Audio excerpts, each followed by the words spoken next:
Hello and welcome to Uncut and Unfiltered Cosmetology Insights with Nathan Shaw, where we help aspiring and current beauty professionals master the business and the craft of cosmetology so that you can build a successful, long lasting career. Your guide is Nathan Shaw, a dedicated educator and working man's hairdresser who successfully built his schools from his earnings from behind the chair. And on this show, he generously shares his deep industry experience so that you can challenge misconceptions and also teach you the crucial skills that you need to manage your career, even if it hasn't started. Today, we're going to tackle what it's likely the biggest investment decision and one of the most important decisions in your career as in the career of cosmetology, and that's how to choose a school based on location, reputation, and mostly location. We're going to talk about that today. So, Nathan, thanks for joining us. Thank you. I'm glad to be here. So we know that it's very tempting to pick the school that's closest to your house. You know, I mean, literally just Google it, hit the search. If I'm going to go to a fast food place, I'm probably not going to drive past one version to go to another if it's the same chain. So we're going to talk today about why location should actually be a secondary decision factor in the decision making of the schools you choose. The school you choose, because this is such a huge decision. And you have some really practical things we're going to talk about when it comes to helping people choose what school to invest in, and invest with a, money dollar sign for the S. This is money. And one thing I want to begin by saying is if you go to AvedaIdaho.com/guide, and we'll put that in our show notes, you can see my 13, I think we've got maybe 14 videos of my interviews with Bailey. And I'll let you say Bailey's last name. Fierstein. Fierstein, that's right. Yeah, I always mess it up. But Bailey and I had an awesome conversation and answered really kind of the top questions people ask. And she's in charge of, she's in your admissions team. Is that her title? Yeah, she's the director. So director of admissions, right? And so she is the one that has seen, hundreds, if not thousands, of people, enroll in your schools. And so you get to hear from her directly with a free set of videos that we created to help you understand and make a good informed decision. So let's dial in on this, Nathan. There's some different ways you can vet a school, and one we talked about on our last show, which is you can really understand their measured outcomes. What are the outcomes that you generally want to measure a school by? So the ones that are required by the Department of Ed to measure and that should be published are the graduation rate or completion rate, how many people are completing the program that started, the licensure rate, meaning out of those people, how many of them passed the state exams, and then lastly, the placement rate, which means those that did, how many of them are working in the field. Right. You want to make sure that those rates are pretty solid, because at the end of the day, that's what you're investing in, right? Is your outcomes. Right. Let's speak about a few other ways you can measure them. One of them might be like a Google review. Like if you go, look at the school online, it's, Google's going to show up. If I see 200 reviews and I see 5 bad reviews, not like 3 stars, but like a 1 star, and they go on a rant, should I run? What do you think? Well, I would say you probably shouldn't run, because you're probably not going to find a business that doesn't have a 1-star review, right? No matter how great they are.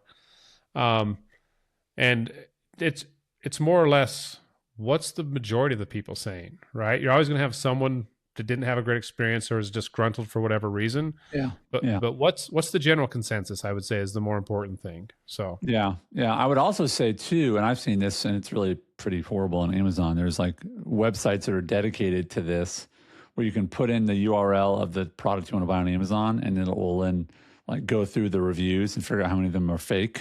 Right. Wow. Yeah, it's fat because so many of them, like, they're just making them anyway. So with this, I would encourage you, if you feel like, wow, everything on this thing is positive, there's no negative, click on a few of the people and see if they've left any reviews anywhere else. And if they haven't, that's probably a sign that they might have bought some reviews, So just be aware of that. That happens. Unfortunately, a lot of businesses will pay for reviews.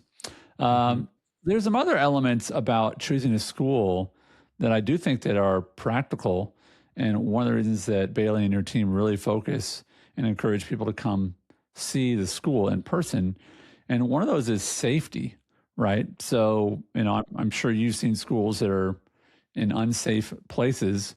And again, majority of people in this, field are women, and it's really important for them to feel safe. And so I'll combine that with that and sort of just general upkeep of the school.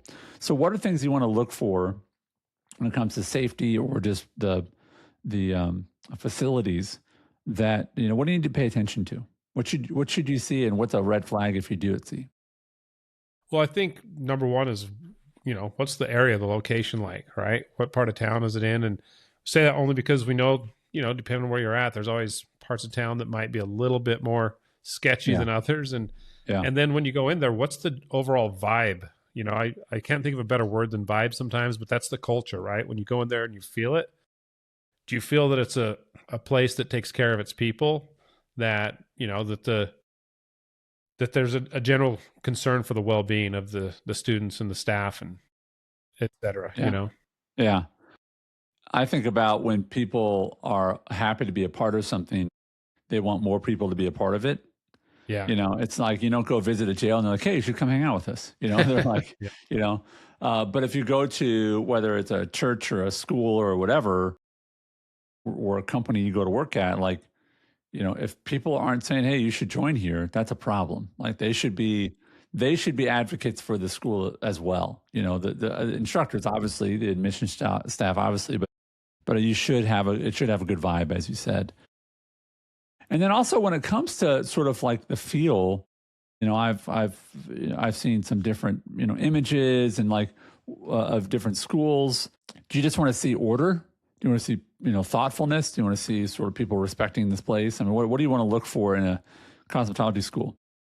No, I think those are all valid, good things you should be looking for. You want to see that they have equipment that works, that they have modern equipment. Are the students using things that are relevant, in today's age in the beauty industry, because things are always changing? Are they staying up to date, et cetera? Yeah, that reminds me of a question that I think you taught, and Bailey probably mentioned it as well, which is to ask the question, what's something new you've added to the curriculum in the last 2 or 3 years? And that shows that they're continuing to add things, right? They're not like, oh, well, we just do it the same way we've done it for 40 years. Yeah. Bye. See ya. Thanks. Good to meet you. So let's talk about how you can figure out if someone is investing in the school or not when it comes to trends and things like that. So most of the people listening to this, they've been recipients of cosmetology, but they haven't necessarily, they're on the consumer side, right? So to be on the provider side, what are some things that, as a person who owns multiple schools, that a good school should have added in the last 5 to 10 years? And maybe that's too far, maybe 5 years or 3 years, but I think a lot of it, to your point, is like, are they using digital curriculum? Most of our student body, they should be using a digital platform. That's just the way we teach. Do they teach social media, how to use social media to grow your business? Are they teaching, we have a portion of our curriculum that's about business building, like understanding your numbers and how to build your business, because most of these are going to be small business owners of their own. Yeah, sorry to interrupt, but I want to mention that I know that's a video that Bailey and I recorded in that guide. Okay. Again, that link will be in our show notes or wherever you're listening to this. But she does talk about how your schools specifically teach about the business of cosmetology. And that is a question you absolutely should be asking, and they should have a very clear answer when it comes to, teaching the business side of things. Because sadly, I think many don't. No, unfortunately, that's correct. Yeah, sorry, I interrupted you. Go ahead. No, that's fine. And some might have some very basic things that are in kind of prepackaged curriculums from, that all schools can purchase from. But at the end of the day, like having a true curriculum around, like, this is how you're going to be successful. Because we want to teach them both the practical hands-on skills of how to do the techniques and the technical portion of their job. Right. But they have to have those soft skills and those business skills to go out and translate that to making a living. Like, the last thing I want to do is have someone just pass the state board and never be successful making money at this. This is what the investment in themselves is for their career. And so that's very important. Yeah, I mean, I think it's really healthy for those who are listening or considering getting into the industry, that school is like buying a bunch of seeds and you just have to decide where you're going to go plant them. But you've gathered all this knowledge, all this potential. And it's like, well, I want to go find a healthy environment for me to go plant myself and grow. And, you're going to learn things in school, but it should equip you with the right skills, confidence, knowledge to then go plant yourself somewhere and then grow. And then I know that, and Bailey and I talked about these in the videos, is that, so many students are actually able to find jobs while they're finishing school, right? Mm-hmm. Absolutely. I mean, that's pretty amazing. I mean, the job climate in many industries is not great. So that's pretty awesome that you could be in school, not graduated, and they're like, yeah, when you graduate, just show up, That's a pretty awesome thing. No, it is. It's a great career. It's in demand. Obviously, talked about this with you in the past a little bit, but it's just one of those fields that's not going to be replaced by AI. It's a very hands-on trade that's always going to be in demand. Yeah. So let's talk about something else. And I don't want to be negative. So, well, I'll be the negative. You can be the positive. But Okay. I'll say this. Some schools just pack in as many people as they possibly can. Mm-hmm. And student instructor ratios be damned. They don't, it's just like, whatever, I'm going to get. But what's a healthy expectation of how big a classroom can be and still be effective? I mean, can you have a hands-on class that's got 50 people in it, or a classroom of 50 people in it, or is that tipping the scales? It depends on the facility and how it's set up, but most of the time that's a little too much. And I mean that in the fact that really what's the instructor to student ratio? If you have a 50 student class, I hope they have 2, if not 3 or more instructors in that class, right? Yeah. Because at that point, you're getting, to get the individualized attention you need, especially when you're learning the technical skills, you're just not going to get it. There's not enough time.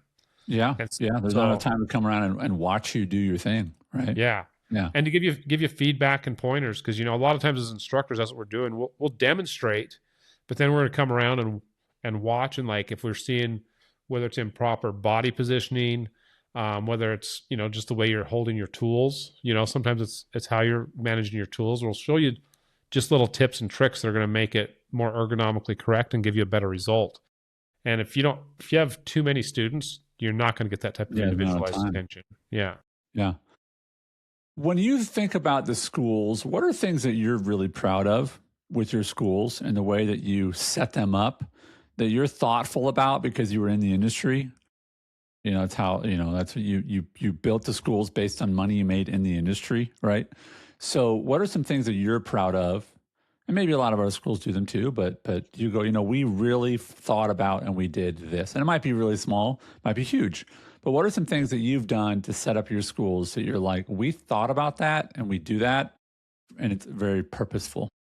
So probably one of the main things I can start with is the way we teach hair color chemistry, which that may just be for cosmetology, but I'm kind of a science nerd. We talked in one of the episodes about geeking out on subjects, and that hair color chemistry, I can go down a rabbit hole. I get so excited about it. But the one thing I found when I was out in the field as a hairdresser and I educated for some product lines, I would go teach classes at other schools before I had one, et cetera. And you just saw how there was such a general lack of knowledge about how the chemistry worked, so that people didn't use the color properly or to their full advantage to get the results they needed. So that's just one example of really breaking down the chemistry in a way that's super understandable for people that don't like chemistry. But so how they cost that much more to do a good job? It does. I don't think it costs any more. I think it's just more or less arming your staff with the education that they can continue to make sure that that's delivered to the students. That's awesome. I mean, I was just thinking about from a consumer standpoint. I was working with a friend the other day and he was talking about the construction materials made for something. And I said, well, why do they use this? He said, well, it's just cheaper to use. That's why they use that material, and you end up with a less good of a product and less good of an outcome, and consumers aren't as happy because they're just trying to save money. But it sounds like everyone could do a great job with hair coloring, but it's just a matter of they just don't know how to. It's funny. I think about I've seen so many of these different cooking shows, and they give them an ingredient. I'm like, oh, I have that in my fridge. I have that in my fridge. I have that in my fridge. And at the end of the show, I'm like, oh, I can't do that because I don't know how to cook. Yeah. Yeah. So it really is teaching people, here's the ingredients that everyone has access to, but we're going to teach you how to use these ingredients in a way to sort of, if I can carry the analogy, like make you a chef versus like a hack, like just a single dude making macaroni and cheese. You know what I mean? So that's great. That's great that you guys really focus in on that. Are there other things that you are focused on when it comes to, whether it's sanitation or, just, how the place is kept up? I mean, one of the cool things is, and I would encourage people to go check out our videos, because I know you've seen them, Nathan, that the videos that I did with Bailey, where I interviewed her, who's the director of missions for the schools, she's sitting in an area where there are all these booths around her. I think we did it after hours or something. There were no students there at the time. But I just think it's amazing how it's all set up. You know what I mean? Just it just screams like hands-on learning, which I thought was really cool. Yeah, and I think that's something that we've really tried to do is create as much of a real-world salon environment as possible, so that what they're doing feels just like what will in a salon when they graduate. And so that's a big focus of ours. And equipping them with the proper tools, both in products and tools that they can use after graduation. And it's not like, oh, I don't have good enough stuff, I've got to upgrade. Yeah. Let me ask a question that I think is really practical, and hopefully you'll be prepared to answer this. If not, I'll delete it, but I think you're good. What is an expectation someone should have? And I know your team could talk to people about this. Like, if I randomly follow like this welding school on Instagram, and I think it's fascinating because they teach these kids who have never done anything hands-on, and then they, in their like 8 weeks, they become welders or something like that, And it's like all they need is like a helmet and like and gloves, and then like they're good to go, right? In your business, there's a lot more things people need, right? Am I right?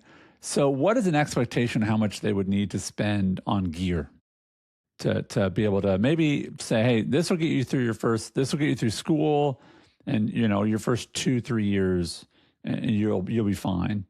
Do they have to spend $5,000 or $1,000 or $500? Like what's an expectation of what they would need to buy, and how much of it do you guys provide?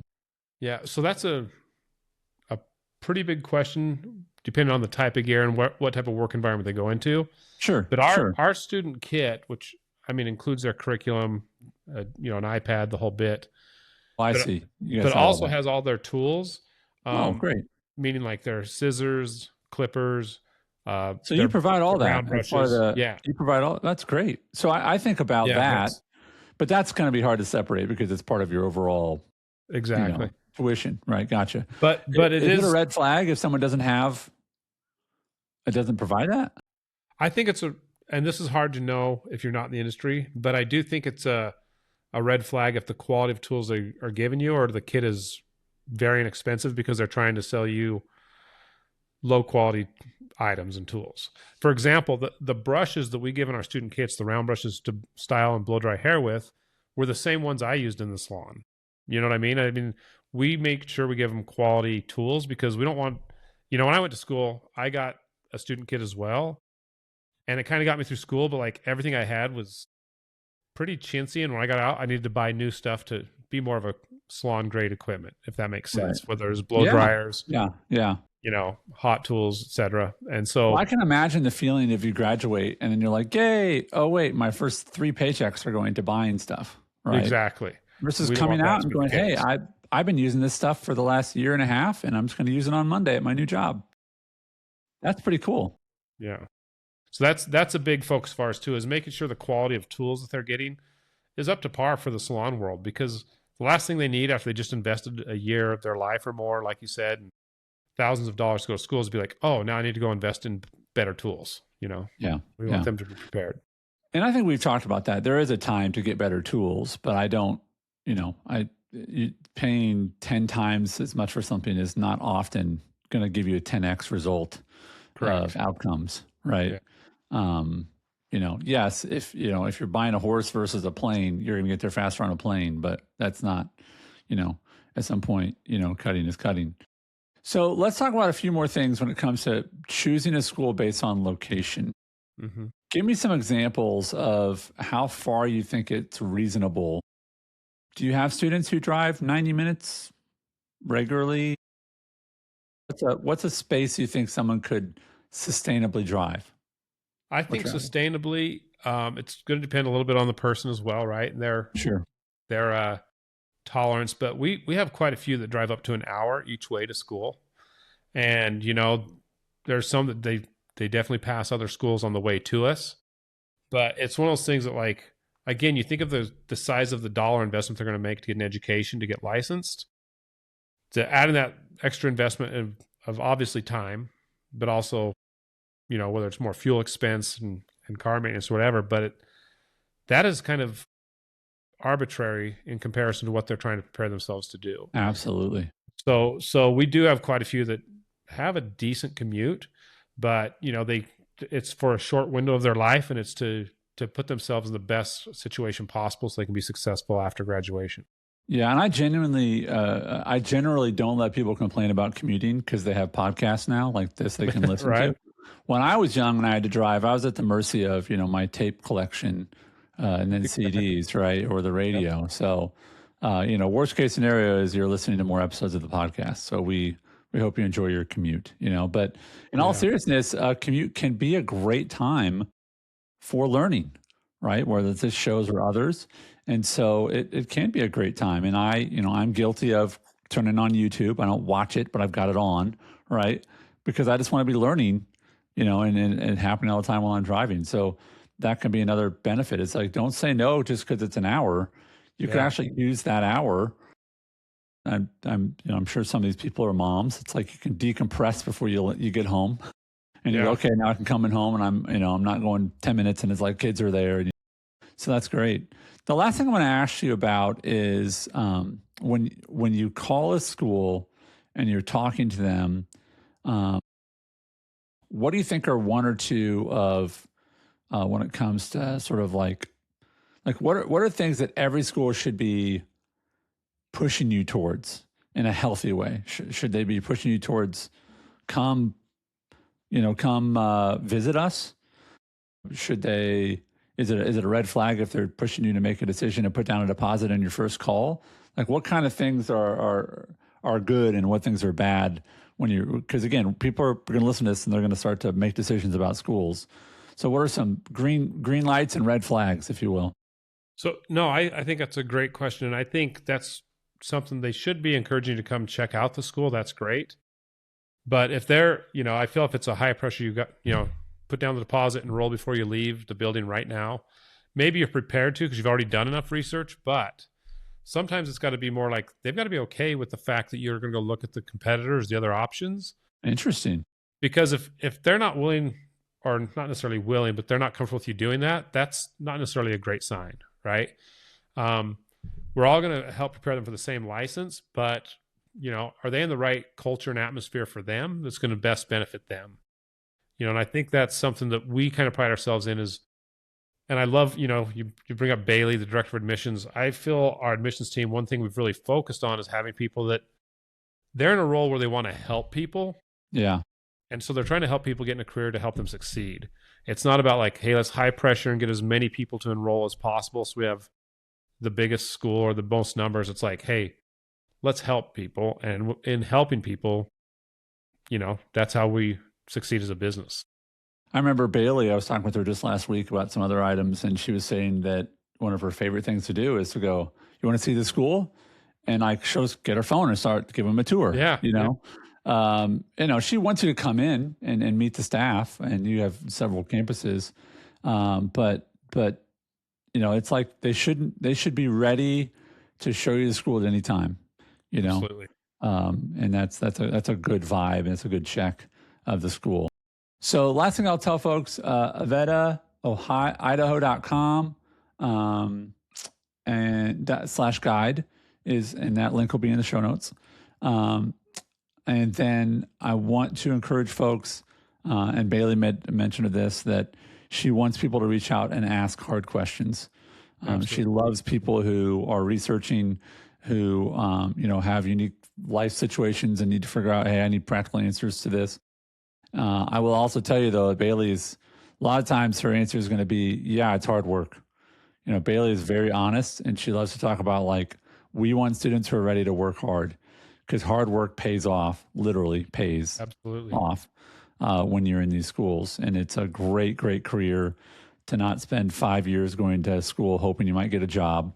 You can go for much shorter and get a job much more quickly in something that you really are passionate about. So, last thing I want to ask is, Nathan, just so folks know, where are your schools and potential schools you're working on? Okay. Go ahead. Yeah. So we have 3 in Idaho currently. We have one in Boise, one in Twin Falls, and one in Pocatello. And we'll shortly be closing on one in Hendersonville in the Nashville, Tennessee area. Yeah. And there's a few others in the pipeline, but yeah, those are the current ones. Very cool. Yeah, and Hendersonville, just so folks know, it's just a suburb of Nashville. I mean, I live in a suburb of Nashville, so I can be downtown in 40 minutes, on a good day and much longer on a bad day. But Nashville is like many big cities that, there's a greater Nashville area that's another million people, and then there's Nashville itself. You'd be able to serve a lot of people at the Hendersonville area. That's a really cool area. I love to go up there. So that's cool that you're opening one there as well. Nathan, as always, thanks for your time and your expertise and your wisdom. And I'm sure that this will help a lot of folks. So thanks. Likewise, I appreciate it, Andy.